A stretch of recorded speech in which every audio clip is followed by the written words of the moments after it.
많은 투자자들 사이에 빅데이터를 이용한 예, 투자법을 예. 많이 하고 있는데 예, 거기에서 예. 제일 먼저 우리 아기곰님이 사분면의 예. 어떤 탄생을 예, 예. 만들었던 건데 예. 그 여러 분야에서 많이 쓰고 있거든요. 예, 예. 어떻게 해서 사분면을 만들게 됐고 어떤 용도로 써야 되나? 저번에 물어보니까 사분면도 한 종류가 아니고 여러 종류가 있다. 그렇죠. 예. 이제 사무용법이라고 이제 인터넷에서 많이 이제 알려지고 있는데 이제 원래 정식 명칭은 전세매매 비교 분석법이에요. 매매 비교 분석법인데 그걸 만든 이유는 뭐냐면은 어떤 지역이 고평가되는지 어떤 지역이 저평가되는지를 갖다가 알 수 있는 겁니다. 근데 기본적으로 이제 우리가 기본적으로 우리나라 정부에서 시각은 뭐냐면은 집값이 많이 뛰면은 버블이야 라는 시각을 갖고 있잖아요. 그렇죠. 집값이 많이 뛴 데는 버블이고 집값이 안 오는 데는 저평가된 거야 라고 생각하지만, 자, 그거는 똑바른 올바른 판단력이 아니에요. 그러니까 만약에 A라는 동네가 있어요. A라는 도시가 있어요.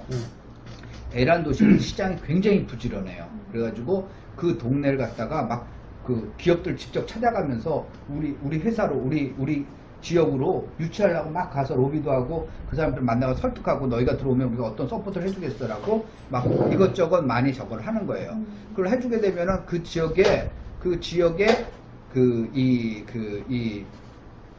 이제 그 기업들이 막 들어올 거 아니에요. 들어오면 어떻게 되겠어요? 이제 사람들이 들어오죠. 그러면은 주택 수요가 늘어나는 거잖아요. 그럼 전세가가 올라야 안 올라요? 전세가도 당연히 오르죠. 전세가가 막 10%가 오르고 집값도 당연히 오르죠. 10% 올라요. 그렇죠. 전세가도 10% 오르고 집값도 10% 올라. 그러면 거기는 자연스러운 겁니다. 근데 B란 도시는요, 시장이 개판이야. 그냥 정치적이기만 해가지고 가가지고 일은 하나도 안 해. 그래서 잠깐 뭐 해외여행만 다녀. 해외여행 다녀서 자기는 뭐 무슨 뭐 시차를 간다 그러고 해외여행만 가고 뱅뱅 놀고 맨날 그냥 그 정치적인 그 쇼나 쫓아다니고 일을 하나도 안 해. 막 기업들을 다 거기 그 도시는 외면해. 그래서 이 도시는 전세가도 하나도 안 오르죠. 0이고 오히려 전세가는 하나도 아닌데 집값은 5%가 올랐어요. 집값이 올랐어요. 네, 집값은 5% 오르고 전세값은 제로예요. 이 집은 저 A라는 동네는 전세가도 10%고 이런 거죠. 근데 현 정부의 생각은 뭐냐면, 현 정부만 아니라 이제 과거 정부까지 정부의 기본적인 생각은 뭐냐면은 A 도시는 집값 10% 올랐잖아. 버블. B 동시는 5%가 안 올랐잖아. 여기 좋은 동네. 이렇게 착한 동네 이렇게 돼버린 거예요. 근데 B 동시는 정말 시장이 개판친 거 아니에요. A 동네는 시장이 정말 열심히 일하는 거고. 자, 어디가 상을 줘야 돼요? A 동네를 상을 줘야 되잖아요. 근데 왜 버블이라고 좀 규제를 해요? 자, 그래서 전세매매 비교법은 어떻게 판단하는 거냐면은 전세가에 비해서 매매가가 얼마나 올라나 접근을 해요. 아까 보면은 A 동네는 전세가가 10% 올랐잖아요. 매매가도 10% 올랐죠. 그건 적당한 가격인 거예요. 그렇죠. 근데 B라는 동네는 뭐예요? 전세가는 하나도 오르지 않았어요. 그만큼 주택 수요가 안 늘었다는 거죠. 매매가는 5% 올랐어요. 여기가 투기 지역인 거죠. 여기가 투기가 있다는 거예요. 수요가 없는데 집값이 올랐잖아요. 이런 동네가 문제라는 거, 버블이 있다는 거죠. 그런 걸 골라내는 거죠. 그럼 장기적으로 이쪽이 집값이 오르면 안 올라요. 왜? 주택 수요가 없잖아. 이런 데는 거품이기 때문에 나중에 떨어지는 거죠. B라는 지역이 오를 거라는 거죠. 그 주택 수요 늘어나는 거니까. 그러니까 전세라는 시각에서 매매 시장을 본 겁니다. 거기서 진짜 실수요가 얼마나 늘었는데 실수요에 비해서 지금 집값이 많이 올랐는지 적게 올랐는지 그걸 갖다가 판단하는 방법이 바로 전세매매 비교 분석입니다. 그러니까 그걸 갖다가 이제 시장에서는 사분면법 이렇게 부르는 건데 그걸 갖다가 그 도표를 갖다 사분면으로 나눠서 제가 이제 분석했기 때문에 사람들이 쉽게 사분면법 이렇게 얘기하는 거예요. 그거 말고 전세 대비 매매 비교법 말고 다른 사분면법도 있고. 또 하나는 이제 그걸 갖다가 그 사분법은 어떤 특정 시기에 이제 이게 여러 지역을 다 비교할 수 있는 방법이고요. 또 하나의 방법은 뭐냐면 그 지역을 어떤 지역을 오래 전부터 이렇게 시계열로 이제 할 수가 어떻게 있는 건데 흘렀나? 어떻게 흘렀나 지금 그렇죠. 지금 옛날에 과거는 버블인데 지금 거의 꺼졌다든가 아니면 버블이 차오르다 그걸 갖다 이제 보는 거죠. 그러니까 앞에 첫 번째 방법은 이제 공간적 비교고 두 번째 방법은 시간적 비교를 하는 거예요. 근데 그건 어떻게 하느냐 하면은 그 지역의 매매가 상승률과 전세가 상승률이 모집단이라는 건 전국 평균 상승률보다 얼마나 많이 올랐는지 적게 올랐는지 그걸 갖다 비교해가지고 계속 그려나가는 거예요. 그 지방의 그 지역의 흐름을 그렇죠. 그럼 그 지역이 전국에 비해서 지금 현재 보면은 거품이 쌓이고 있는지 거품이 빠지고 있는지 알 수가 있거든요. 그러면 거품이 빠지고 있는 데서 투자하게 되면 장기적으로 이제 투자 수익이 높아지는 거고, 거품이 쌓이는 데 사면은 그게 언젠간 부담이 돼서 주가 하락이 되거나 아니면 정차가 오르지 못하는 거예요. 그렇게 이제 분석하는 방법입니다. 데이터 가지고 직접 이렇게 그렇죠. 만드는 예, 거죠? 데이터 갖고. 예. 저는 이제 그 데이터 갖고 이렇게 분석하는 게 취미이기 때문에. 옛날에 프로그래머였던가 뭐 이런. 예, 저 프로그래머였어요. 아, 그래요? 네, 컴퓨터 프로그래머였어요. 그러니까 그런 걸 잘 만들어주죠. 예, 그게 그런 취미를 갖고 있는 거죠. 저도 엑셀 이렇게 해봤는데 어렵더라고요. 사실 네. 너무 어려워요. 사분면법 한번 배웠거든요. 네. 못 따라가게 포기했어요. 아무나 할 수 있는 게 아닌 것 그냥 같아요. 그냥 매매 전세 이제 그래프 엑셀 정도는 살짝 만들어 보겠는데 못 예, 만들어요.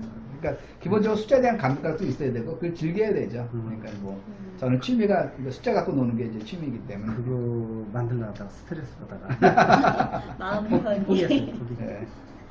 그러면은 지금 이제 파리 부동산 대책이 얼마 전에 나왔었는데 네. 많은 분들이 좀 혼란스러워 하시잖아요. 그렇죠. 네. 그럼 지금 이때가 기회인지 위기인지 거기에 대해서 한 말씀 좀. 지금 아니면 지금이 기회다 하는 사람도 있고 그렇죠. 지금 사면은 파리 네. 대책 때문에 조정을 조정을 받을 것이다 예. 이렇게 생각하는 사람인데 과연 예. 어떤 방향이 맞는 건지 사람마다 좀 다르죠. 그러니까 좀 네. 과거에 이제 주택수를 너무 자기가 감내할 수 있는 수준보다 주택수를 늘렸던 분들은 요번 기회에 좀 처분하는 게 좋겠고요. 이게 지금 파리 대책이 마지막이 아니라 그 다음에 다른 대책이 계속 있거든요. 다른 대책이란 건 이제 보유세 인상이라는 카드를 갖고 있기 때문에 보유세 인상을 하기 위해서 지금 이제 명분 축적을 하고 있는 거예요. 그걸 빡 했을 때 사람들이 이제 여론에 반발했을까봐 계속 이제 여론을 이제 환기시키고 이제 그랬다가 이제 그 명분 축적하고 있는 거니까 그 다음에 이제 반드시 이제 이 보유세 인상은 현 정부 내 보유세 인상이 있을 것 같아요. 아, 보유세 인상 예, 저는 이제 인상이 있을 거라고 현 정부 내에서 이제 있을 거라고 보여지고요. 세수를 또 확보해야지 복지를 하기 때문에. 근데 그렇게 할 때 내가 과연 견딜 수가 있을 것인가? 예?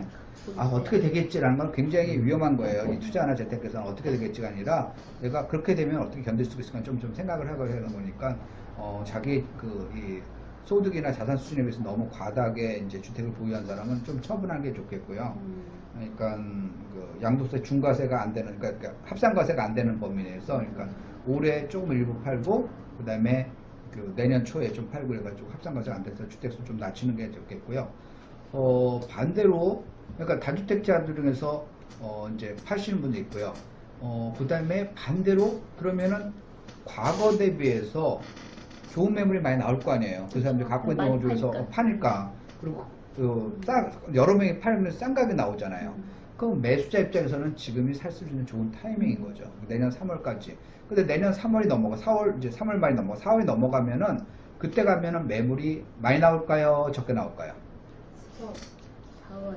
네, 4월 가다. 지나면은 이제 안 그렇죠. 내놓고. 안 내놓죠. 어차피 중과세인데. 네, 팔 사람은 그 3월 말에 팔지, 그때까지 기다렸다가, 나 중과세 되면 한번 팔아봐야지. 이런 사람 없단 말이에요. 팔 사람은 지금 팔지. 지금이면 내년 중과세 3월 안 되기 전 팔지, 중과세 전에 팔지, 그게는 안 판다는 거죠. 그러니까, 그때 가면 뭐냐, 그때까지 안 팔았던 사람은 뭐냐면은, 나 견딜 거야. 나 견딜 수 있는 능력이 있고, 몇 년만 더 갈 거죠. 나 어차피, 이거 집값 상승하는 게 세금도 더 많아. 어차피 남는 거에서 내는 거니까 난 견딜 거라고 생각하시는 분들이 많아지는 거예요.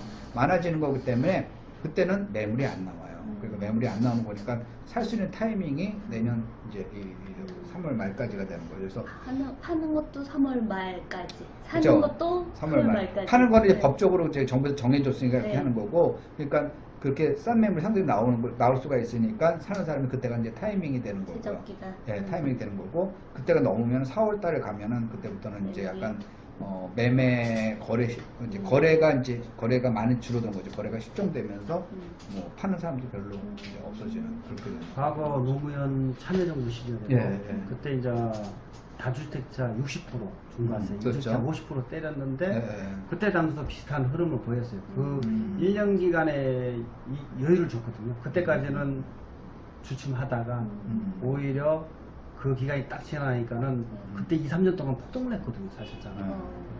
그래서 과연 그렇게 흐를 것인지 이번에는 또 다를 것인지 그게 또 궁금해하기도 하고 또 사람들이 생각이 다 틀리니까